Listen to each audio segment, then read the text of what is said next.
multi-generational workplace issues can be an undercurrent when it comes to what's going on in an organization. Really encouraging a collaborative culture and communication style is really important. Welcome to Get Unstuck and On Target, the weekly podcast that offers senior leaders insights and strategies to not only lead with confidence and vision, but also to achieve groundbreaking results. I'm your host, Mike O'Neill.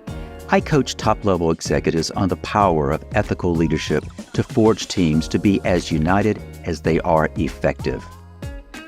In each episode, join me for insightful conversations with leaders just like you, providing practical advice to help you get unstuck and propel you and your company forward.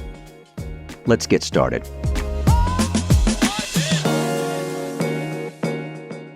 As an executive coach, I help leaders turn complexity into clarity, especially when it comes to building strong, high-performing teams. One challenge that comes up again and again: leading across generations. In this episode, I'm joined by Porschia Parker-Griffin, an expert in multi-generational leadership and organizational culture. We unpack what it really takes to engage and retain top talent across age groups without falling into stereotypes or guesswork. What stood out most? The reminder that better leadership starts with better questions. How do your people want to communicate? How do they want to collaborate? If you're leading a diverse team and you want to lead it more effectively, this conversation is for you. Let's get into it. My guest today is Porschia Parker-Griffin. She's the founder and CEO of Fly High Coaching. Porschia helps organizations attract, engage, and retain top talent through customized coaching, training, and consulting. She holds a master's in industrial and organizational psychology, along with certifications in MBTI, Hogan, and the Energy Leadership Index. She brings both strategic insight and practical tools to the table. She's also been recognized as a LinkedIn top voice and career expert, and she hosts the popular Career 101 podcast. I've invited Porschia to join the podcast because this is a topic that she's very, very familiar with, and that is we're going to be diving into the challenge that many leaders face, but they oftentimes don't feel fully prepared for, and that is managing a multi-generational workforce. Welcome, Porschia. Thank you for having me, Mike. I'm excited to talk about this multi-generational workforce. Let's just jump right in. Managers today are managing teams that can span 4, maybe even 5 generations. But why has this topic become such a hot topic? And what, in your opinion, is really at the root of the friction? That's a great question. I think the multi-generational workforce is definitely a hot topic, and I think it's for good reason.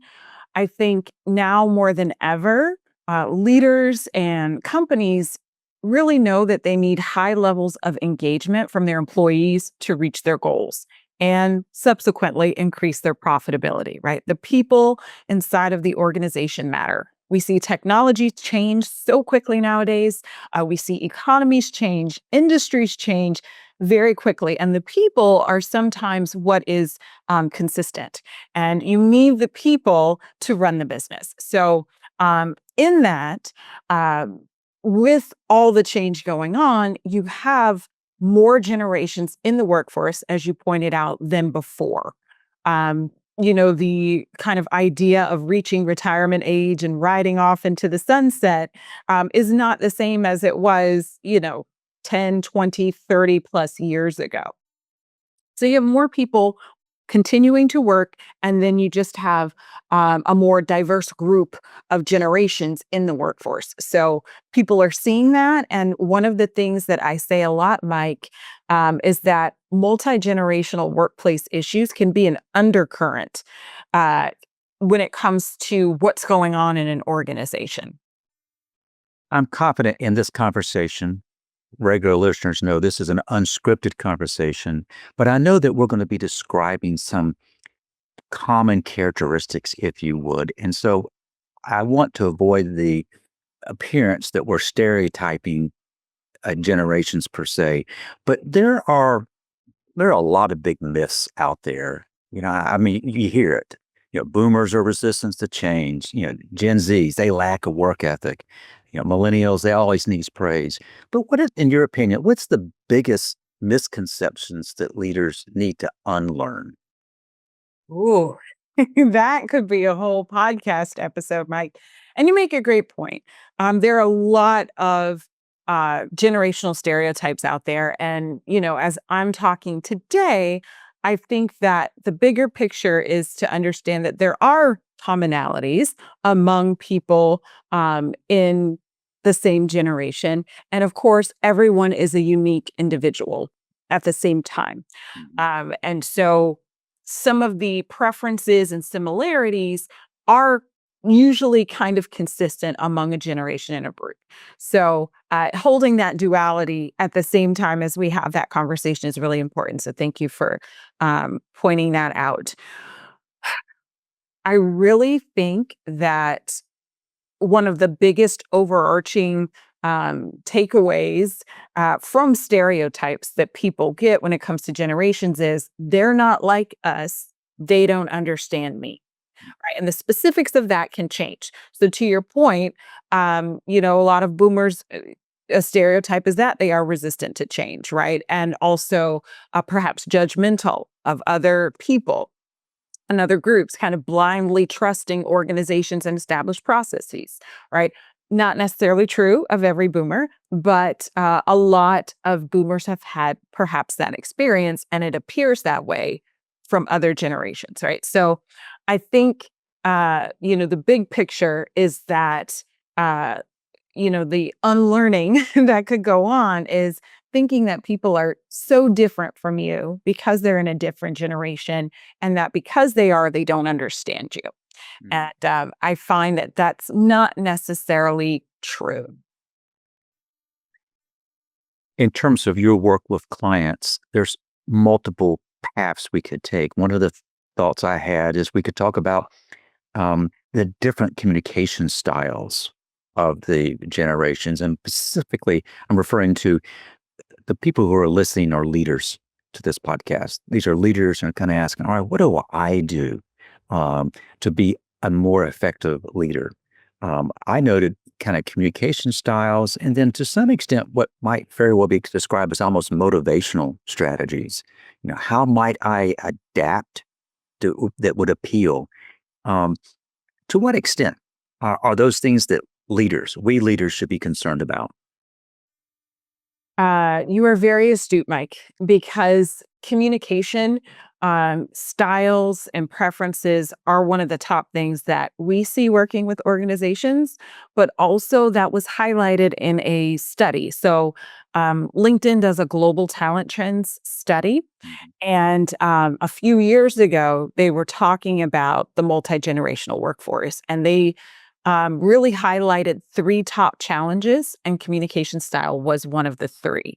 So, um, I see that in organizations. I'm sure you've seen that. And, that was seen when they surveyed, I think it was thousands, maybe around 7,000 people. Mm. So, what can you do about the communication, to your point, as a leader? Um, I think some of the big picture things that most organizations can really focus on, having a more collaborative culture, right? That encourages communication at all levels, and really promote an environment where everyone can contribute. Sure. So I think this is very important to think about when it comes to the multi generational piece, because a lot of generations necessarily didn't have the same outlook on work and on the structure and hierarchy of work. So that idea of what's collaborative and what's not collaborative can be very different between generations. So, for example, a lot of baby boomers were used to a more hierarchical environment, kind of top down communication, perhaps not the bottom up communication. The secretary or administrative assistant didn't necessarily talk to the leaders and the executive team, in a kind of open and honest way.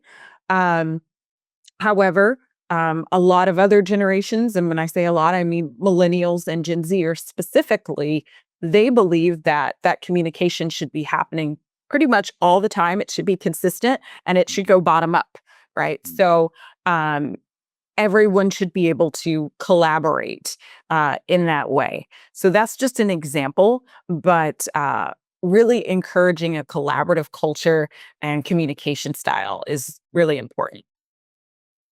So let's go with that. Collaboration and communication. We'll stick with those two C's.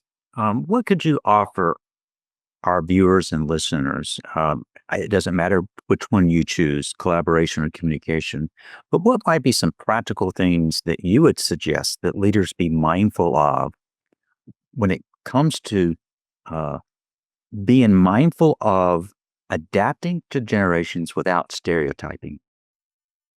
Great question. So, there's a lot of overlap between communication and collaboration. So, I think some of these suggestions can kind of work in both scenarios. The first thing I recommend that people do is ask others about their preferred method of communication instead of just assuming, right, based on their age or other factors. Mhm. Um, while we know, that, some generations primarily might have a preference, asking is really important. Um, Also, really discussing communication and personality preferences as well, openly and honestly, amongst your colleagues or your entire team, is something else that I think is really important to zero in on. Um, and from what I've seen with most organizations, they don't have those conversations, right? There's a lot of times either a culture on a team or a culture within an organization, and everyone just kind of runs with whatever that culture is, right? Good, bad, or indifferent. And so no one steps back to kind of ask these sorts of questions, which can have a really big impact on a lot of areas of a business or a team. What I'm hearing thus far, Portia, is you're encouraging us to understand that there are potential patterns that could be uh, assigned to given generations. But you really pointed out very keenly, and that is, but don't assume that that applies to the employee that is right in front of you. And what I love about what you said, it's just practical. How do you prefer to communicate, for us to communicate? How do you prefer us to collaborate? Put it back on them. And that's a great way to not only learn more about who you're working with, but how you might need to tailor. Um, we are 5 years past the pandemic. The world, however, has forever changed. Let's talk a little bit about hybrid work. Most organizations are kind of struggling with return to work or enabling hybrid. But for those who have taken, let's say, a hybrid approach, the employees may be in the office part of the time, they may be working remotely part of the time. In what way might these generational considerations need to be taken into account when you're doing work as a team and it's hybrid? So we're talking about communication, collaboration in a hybrid environment. Yeah, great question. So, um, before I jump into that, I do want to talk a little bit about the generational trends in terms of what they've seen with the outlook on hybrid and remote work. Good. Generally, they have seen when they've looked into it that baby boomers and older Gen Xers tend to prefer more of the in office environment. Mhm. Um, they speculate that that's for quite a few reasons. And generally, millennials, Gen Zers, and some of the younger Gen Xers tend to prefer a more hybrid environment or a remote environment. So they have looked at that in terms of preferences. Now, when it comes to how to thrive in that hybrid environment or remote environment, or just ever changing, right? Environment that we're in. Um, To take it back to communication, consistent communication is very important. It's also prioritized by a lot of younger generations, so millennials and Gen Zers. So they like organizations that encourage transparency and accessibility of management and executives. They want to know how they're doing. They want that feedback. And another kind of stereotype about millennials is that they always, wanted praise. And they were always kind of looking for feedback. So on the other hand, a lot of boomers were more used to that annual performance review. That's when you hear about it. That's when you get your feedback, you take it, you process it, and you keep going. Right. And so that is a very different kind of experience in terms of consistent communication or hearing about your feedback, hearing about, I should say, your performance once a year. So, in a hybrid remote environment, that communication has to be very quick a lot of times, right? So, people are using some type of instant messaging service, Slack, emails, phone, Zoom, video. That communication could happen in a lot of different ways. It could be formal in terms of a standing meeting, or it could be informal in terms of, hey, Mike, let's just jump on a quick call or let's just jump on a quick video meeting. So I think that that is one of the most important aspects to a hybrid or a remote environment to help it be successful. So if our listeners are leading a multi-generational team, you're encouraging us to, one, don't buy into stereotypes, but be aware of what they might be, but to be sure by simply asking, how do you prefer for us to interact? How would you like us to collaborate? Our relationship as me as your leader, what would be things that are important to you? So you're asking us to give consideration to that personalization. And part of that would be asking, how do they want to be communicated with, but irrespective of the means, you're saying that consistency is very important. Exactly. We've been talking about this multi-generational challenge for a while. We have studied it. We have attempted to kind of learn what those things are. In your opinion, where have we made progress? I think that we have made progress when it comes to one, just understanding that there are differences, um, and starting the conversation, to your point. So, um, asking uh, is important. Um, and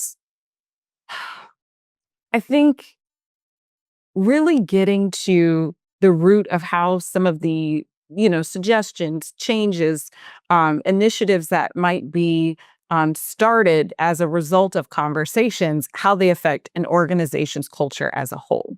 Mhm. Um, and I think that that is really, really important at a high level for organizations because that's going to impact employee retention, employee engagement, which some people aren't super familiar with engagement, but that's how enthusiastic someone is about their work and their workplace, their role. And all of this really leads to the bottom line. So sometimes, Mike, and I know that you have a really strong background in HR. I think sometimes when people hear these conversations, they think, okay, this is uh, a feel good conversation, right? People will feel good after it, but does it really translate into ROI? Does it translate into a really meaningful business metric? And it does, uh, in that way. I know that was maybe a little bit tough question to ask. Where we made progress because it may be we've not made sufficient progress. Um, my question is more along the lines of people can sometimes just throw up their hands and say, it's just too complicated. I'm not even going to mess with that. And I'm just trying to encourage our listeners that the more you're willing to invest in learning about the employees you lead, the better you are likely to be able to lead them more effectively because you've done some of the things, if not all the things that Portia, you're encouraging us as leaders to do. What might be some other things you would like to make sure that we know about when it comes about this multi-generational challenge? Yeah. So when they've done research, they've noticed that there are certain things that really help organizations when it comes to, improving collaboration, productivity, performance of employees in all generations. And some of those things are, for example, offering mentoring and coaching, right, as opposed to an authoritarian management style. Also, really highlighting professional growth opportunities so that employees can see themselves and others like progressing and improving within an organization. I mentioned the consistent feedback as opposed to, only hearing about your performance once a year. Also, transparency is a really big topic across generations.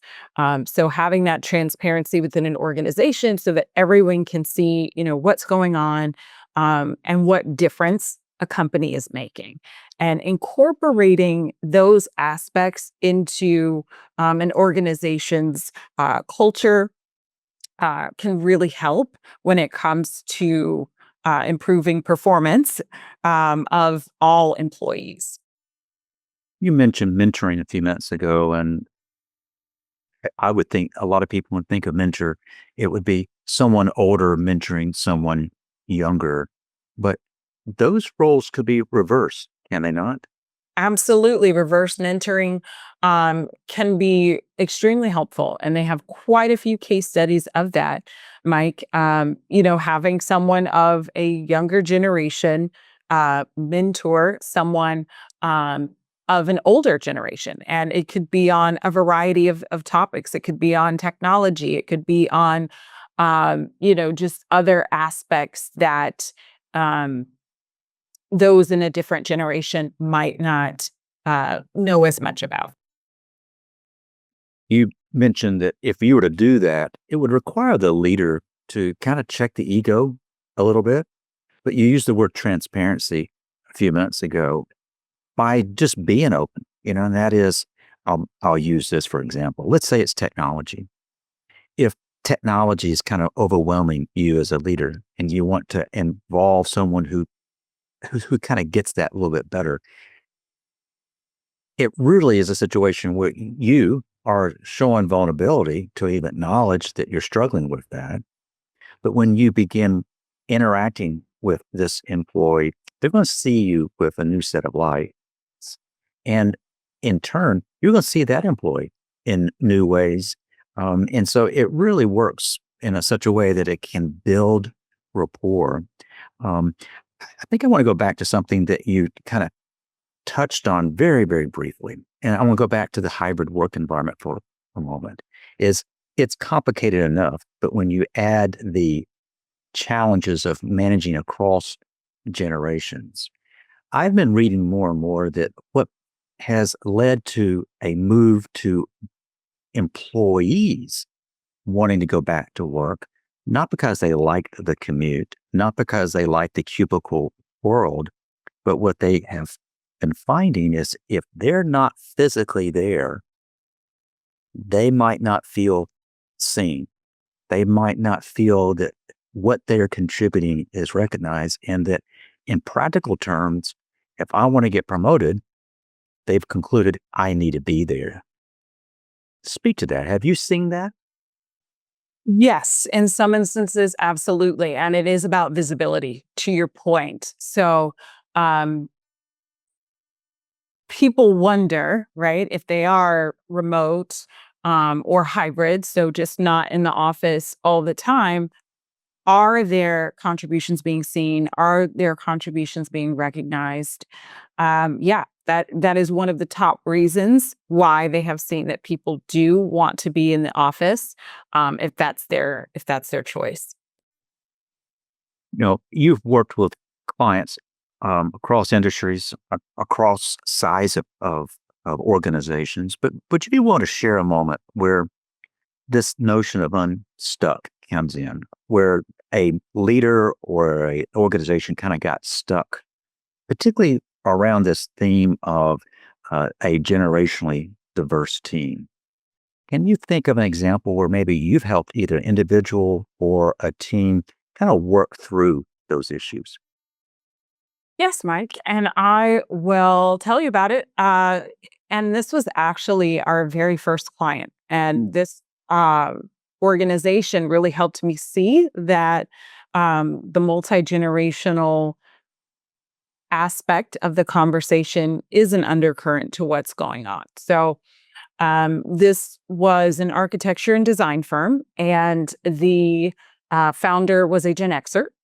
Yeah. And and this was, years ago now, um, prior to Gen Z really, I think, having the presence that they have now in the workforce, and millennials were kind of seen as the youngest generation out there predominantly. And this leader, uh, after a workshop, he pulled me into a conference room and he just started venting, like, and he started venting about one of his millennial employees who had gone on Glassdoor and just given the organization a so-so rating. I see. They didn't say, oh, the organization was bad, but they said, oh, it's just kind of, average. And I listened to one of your recent episodes with Katie Wagner, and that Mhm. employer branding aspect is very important. And this owner had realized that this so average rating out there on Glassdoor was actually preventing them from hiring some of the candidates that they wanted. Mm. And he couldn't fathom why this employee that he saw regularly had never mentioned any of this to him, to their direct manager, but they felt comfortable putting this online. Yes. And so Mm. that was the disconnect. And he said, Portia, but how could she just put this online about us and not talk to us about it? And then that was my like ding ding ding ding ding moment, Mike, where I realized, the preferences in communication style for a lot of millennials is different than the preference in communication style of a lot of Gen Xers, right? And he had other boomers on his leadership team. Um, so that was just, I think, a very poignant example of communication to what we've been talking about when it comes to the different generations, but a challenge, right? And so, in terms of working through that challenge, we help them to do a few different things. For our clients, we customize solutions. We like to do organizational assessments. So, surveys, what I call stakeholder interviews. We look at, materials that they have. We look at training materials. We look at a lot of information to really come to some suggestions about culture, employee engagement, and a lot of times leadership. Those are usually some of the three core pillars in our organizational assessment. But I think that that was a good example of a generational difference about communication that actually had um, a lasting impact in a lot of different ways than you would assume just someone putting up a review online. Portia, I love to kind of get your final takeaways. So, assume for a moment that a leader is listening and they're feeling some sense of misalignment or there's some breakdown in communication between generations. What would be one step that you would recommend that they take now? Ooh. I think a good first step is to start a conversation. And I know we talked about this before, but who you start that conversation with, I think, is the big point here. So starting that conversation, it might not be to go directly to that employee, like in that example I was saying. It might be to go to another leader on the leadership team and ask them, have they seen something similar? It might be to ask, an executive coach like have they noticed anything? It might be to, start a conversation with an organizational consulting firm like ours. But I think the first step is to start a conversation, because what happens a lot of times, Mike, is people ignore it, and it really snowballs, and it snowballs in a lot of different ways. So if you're seeing things, and you're getting indicators, I think it's really important to start that conversation. I'm going to give credit to those folks who are regular listening subscribers. What we have found, you use the word engagement. We're very fortunate. We have a high engagement level. And what does that mean? It means they start listening to an episode and they hear it to the end. So for those who have done just that, to listen to this episode, and I ask the question, where should they start? You've already invested a half hour of your time as a leader to learn more from Portia. That's a great way of doing that. In closing, I want to invite our listeners, if this episode kind of hits close to home, here is your move. Think about one conversation that you've been putting off with a team member from a different generation. As Portia just said, take one step this week to bridge that gap. I see this often in my work. Managing across generations, it's not a passing concern. It's a critical leadership skill. Whether you turn to someone like Portia or you take steps internally, what matters is start the conversation. Portia, before we go, where can listeners connect with you, learn more about you and about your organization, Fly High Coaching? Well, Mike, I think that the best place is our website, and that is FLY dash high, HIGH, coaching.com. We have a lot of information up there. You mentioned the podcast before, but we've got information on, organizational consulting and how to start some of these conversations. I'm also going to point out you are very active on LinkedIn. I love your post. I enjoy reading. I oftentimes will like and comment on your posts because they're very substantive. So we will include not only your website link, but also your LinkedIn profile for those who want to reach out that way as well. Thank you. Portia, thank you again. And for everyone who's tuning in, whether you're watching or listening, I hope this episode has helped you get unstuck and on target. Thank you for joining us for this episode of Get Unstuck and On Target. I hope you've gained insights to help you lead with confidence and drive your organization forward. Remember, at Bench Builders, we're committed to your success, your leadership excellence, and your strategic growth. If you've enjoyed our conversation today, please leave a review, rate, and subscribe to keep up with our latest episodes. This show really grows when listeners like you share it with others. Who do you know who needs to hear what we talked about today? Until next time, I encourage you to stay focused on the target and continue to break new ground on your leadership path.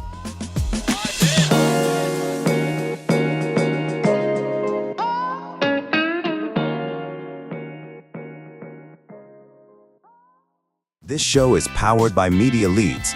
To get your next great podcast produced, go to MediaLeadsCo.com.